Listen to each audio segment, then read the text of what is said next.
वैभव world YouTube channel मु श्री दिलीप कुमार नायक मुसी पहुँची राजनगर रे राजनगर पहुँचला पर जड़े सार को भेटिली आगे आगुरी सार विषय भी जानी सार से सम्यक परिचय देवे सार आप परिचय दिंतु।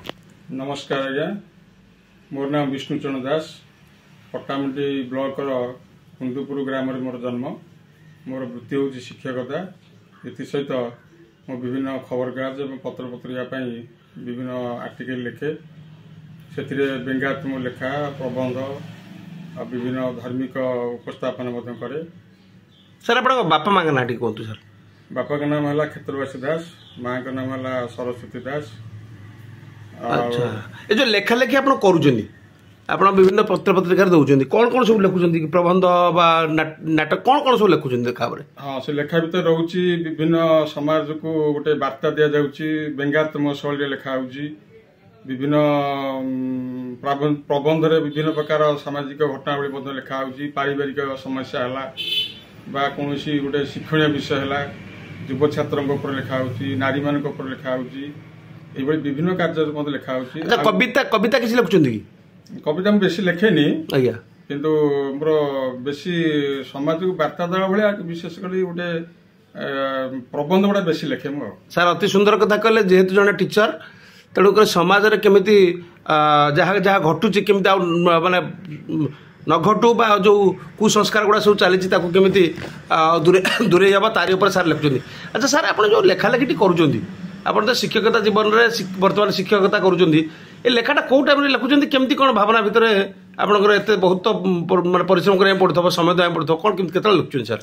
आमर प्रथमटा हूँ आगे हूँ वृत्तिटा हूँ मुख्य शिक्षकता हूँ गोटे चरम मान परम सौभाग्य कले अत्युक्ति हम ना। शिक्षकता जीवन से गोटे निरा शैली आम कार्य करूँ जिते समय थाए आम शिक्षकता काम को वृत्ति को समर्पण कर देऊ अन्य समय छुट्टी समय रात्र समय निरोला समय विभिन्न लेखा को आम मन भर रखी था समाज को वार्ता देला वाला किसी लेखा ताको मन भर रखी छुट्टी दिन मान लिखिक आम परिप्रकाश करने पठाऊ। अच्छा सर मैडम कौन हाउस वाइफ ना सी भी चाकरी कर? हाउस वाइफ तो ये जो लेखा लेखी आप करुँच कौन मैडम को निश्चिंत किसी अवदान थी जदि से न था विभिन्न राति अंधेरा विभिन्न छुट्टी समय बसिकी मु लेखे कहीं मोर घर विभिन्न कार्य से संभाली बोली विभिन्न कार्य को तार मुझे सुविधा पाए समय पाए ना लेखा संभव रही। अच्छा आप आकाशवाणी केन्द्र किसी काम कर? हाँ आकाशवाणी केन्द्र प्रभात परिक्रमा बहुत शिक्षणीय कार्यक्रम सकाल समय ग्राम्य ग्राम्य जीवन पर बहुत किसी टिप्पणी बहुत वक्तव्य देती से प्रसारण हो पार। अच्छा सर ये जो आ छड़ा आपनकर लेखिबा छड़ा और आपनकर जो ये स्कूल छड़ा आउ कौन किसी काम करचंती कि आपनकर एरिया पे? हाँ एरिया पे करे विभिन्न अनुष्ठान डाकिले आम जाकरी अंशग्रहण करूँ किसी साहाय्य करूँ आ विद्यालय मानकर जो मानकर आर्थिक अवस्था खराब कार कोटी गोटे डॉक्टर ना कार खाता नहीं कौन गोटे तार किसी असुविधा है आम किसी हेल्प करूँ मु निज तरफ हेल्प करे प्रकार परिवेश करे ना किंतु मु निज तरफ निश्चित भाव हेल्प करे आउ पिला माने कि भल पाठ पढ़े से चिंता भी करे विद्यालय स्तर में। मु जो विद्यालय बर्तमान मु कार्यरत अच्छी से विद्यालय हूँ राजनगर ब्लॉक श्री जगन्नाथ नोडाल हाईस्कूल केड़ागढ़ जो जगन्नाथ मंदिर अच्छी आम रथ यात्रा हुए अति श्रृंखलित स्कूल एवं आदर्श स्कूल से स्कूल में शिक्षकता निजक आदर्श निजक धन्य मन कर। अच्छा सर एबे जो पाठ पढ़ार शैलीटा चली कहीं डे टू डे तो चेंज हो जो शैली चलती ठीक ठाक चली तो कहीं आपंकर जो राजनगर एरियाटी आप समुद्र पाखापाखि एरिया एठू आप पट्टामुंडे गले विभिन्न आड़ को जापर ता छड़ा ना अन्य एपटर कौन रास्ता बोध हुए ना मुझे तो क्लीयर जानी बोध हुए ना तो पिलांकर पाठ पढ़ा जोटा होपणकर जहाँ शिक्षा नीति अच्छी से ठीक ठाक अच्छी तो सर बर्तमान आगे अपेक्षा बहुत उन्नति होती रास्ता घाटर उन्नति होती स्कूल मानकर उन्नति होती आग अपेक्षा बर्तमान डिजिटल दुनिया रे पिला माने विभिन्न स्मार्ट क्लासरूम रही सब देखो ब्लैक बोर्ड रे जो डिजिटल टीवी सिस्टम कराई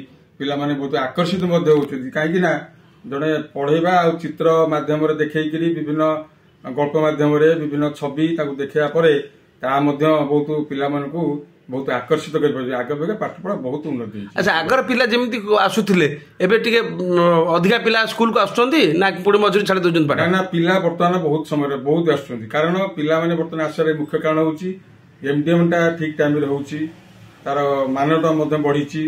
ଆଉ ଦ୍ୱିତୀୟ କଥା ହେଉଛି ବିଭିନ୍ନ ତାଙ୍କୁ ପିଲାମାନଙ୍କୁ ଦିଆଯାଉଛି ଖାଦ୍ୟ, ତାପରେ ପୋଷାକ ପତ୍ର, ବିଭିନ୍ନ ଉପକରଣ। ଆଉ ବିଦ୍ୟାଳୟରେ ଆଗ ଅପେକ୍ଷା ବହୁତ ଜିନିଷ ମଧ୍ୟ ରଖାଯାଇଛି, ବିଜ୍ଞାନ ଉପକରଣ ହଉ, ଲାଇବ୍ରେରୀ ହଉ, ବହୁତ ମଧ୍ୟ ଉନ୍ନତି ହେଇଛି, ଯାହାଫଳରେ ପିଲାମାନଙ୍କୁ ମଧ୍ୟ ବହୁତ ଆକର୍ଷିତ ବିଦ୍ୟାଳୟ କରିଛି। ଆଚ୍ଛା, ଆପଣଙ୍କ ସ୍କୁଲର ପିଲାମାନେ କିଛି ପୁରସ୍କୃତ ହେଲେଣି ବିଭିନ୍ନ ଆଡେ ଯାଇକି ଜିଲ୍ଲାସ୍ତରୀୟ? ହଁ, ଜିଲ୍ଲାସ୍ତରୀୟ ହେଇଛନ୍ତି। ବକ୍ତୃତା ଏବଂ ଚିତ୍ରାଙ୍କନରେ ଆମ ବିଦ୍ୟାଳୟରେ ବହୁତ ପିଲା ସେ ସ୍ତରକୁ ଯାଇକି ଅବଶ୍ୟ ରାଜ୍ୟ ସ୍ତରକୁ ଯାଇପାରିନାହାନ୍ତି, କିନ୍ତୁ ଜିଲ୍ଲା ସ୍ତରରେ ପୁରସ୍କୃତ ହେଇଛନ୍ତି। ଆଉ ଦ୍ୱିତୀୟରେ ଆଉ ଗୋଟେ ଘଟଣା ହେଉଛି କ'ଣ, ବହୁତ ଆମ ବିଦ୍ୟାଳୟର ଯୋଉ ଆମର NITS, NMBS ଆଉ ଗଣିତ ମେଧାବୃତ୍ତି ଆଦେହରେ ମଧ୍ୟ ପଠାଣି ସାମନ୍ତ ଯୋଉଟା ତାକୁ ମଧ୍ୟ ପାଉଛନ୍ତି। ବିଦ୍ୟାଳୟରେ ଭଲ ସୁନାମ କରିছে ମଧ୍ୟ ପିଲାମାନଙ୍କ ଦ୍ୱାରା। ଆଚ୍ଛା ସାର୍, ଆଗକୁ ଆପଣ ବର୍ତ୍ତମାନ ତ ଲେଖାଲେଖି ନିଶ୍ଚିତ କରୁଛନ୍ତି, ଆଗକୁ ତ ଆପଣ ଆଉ ଅଳ୍ପ ଦିନ ପରେ ରିଟାୟାର୍ଡ ହେଇଯିବେ, ତ ରିଟାୟାର୍ଡ ହେଇସାରିଲା ପରେ ସମାଜକୁ ଆଉ କ'ଣ ବହୁ ସମୟ ଆପଣ ପାଇବେ, କ'ଣ ମନ ଭିତରେ ଭାବିଛନ୍ତି ସମାଜକୁ କ'ଣ? ସମାଜ ପାଇଁ ତ ବହୁତ କିଛି କାର୍ଯ୍ୟ କରିବା ପାଇଁ ମନ ଭିତରେ ଅଛି, କିନ୍ତୁ ସମୟ ମିଳିଲେ ସେସବୁ ଦେଖିବା, ଯେମିତି ହେଲେ ସମାଜ ପାଇଁ କିଛି କରିବା। କାହିଁକିନା ଯେତେବେଳେ ବିଦ୍ୟାଳୟ ସ୍ତରରୁ ଆମେ ଅବସର ନେଇଯିବା ବହୁତ ସମୟ ମିଳିବ ସମାଜ ପାଇଁ କିଛି କରିବା। ଦୁସ୍ଥ ଦରିଦ୍ର ଅସହାୟ ଲୋକ ଯୋଉମାନେ ତାଙ୍କ ପାଇଁ କିଛି କାର୍ଯ୍ୟ କରିବା ପାଇଁ ମନରେ କଳ୍ପନା କରିଛି। ଆଉ ଦ୍ୱିତୀୟ କଥା ହେଉଛି ଯୋଉମାନେ ସବୁ ଠିକ ବାଟରେ ଯାଇପାରୁନାହାନ୍ତି ବା ନ୍ୟାୟ ପାଇପାରୁନାହାନ୍ତି, ତାଙ୍କୁ କିଛି ପରାମର୍ଶ ଦେଇକି ତାଙ୍କୁ ଠିକ ବାଟକୁ ଆଣିବା, ଅନ୍ୟମାନଙ୍କୁ ସାହାଯ୍ୟ କରିବା, ଇଏ ଗୋଟେ ମନୋବୃତ୍ତି ରହିଛି। ଦେଖିବା କ'ଣ ହେଉଛି ଆଗକୁ ଭବିଷ୍ୟତ। ଆଉ ଗୋଟେ କଥା ସାର୍ ପଚାରିବି, ଆପଣଙ୍କର ପାରିବାରିକ ହିସାବରେ ପୁଅ ଝିଅ କେତେଟା ଆପଣଙ୍କ ସାର୍? ମୋର ହେଉଛି ଗୋଟିଏ ଝିଅ ଗୋଟିଏ ପୁଅ। ସେମାନେ ବିବାହିତ ହେଲେଣି ନା? ବିବାହିତ। ଝିଅ ମୋର ବ୍ୟାଙ୍କରେ ସର୍ଭିସ କରିଛି, ଚାକିରି କରିଛି। ଆଜ୍ଞା।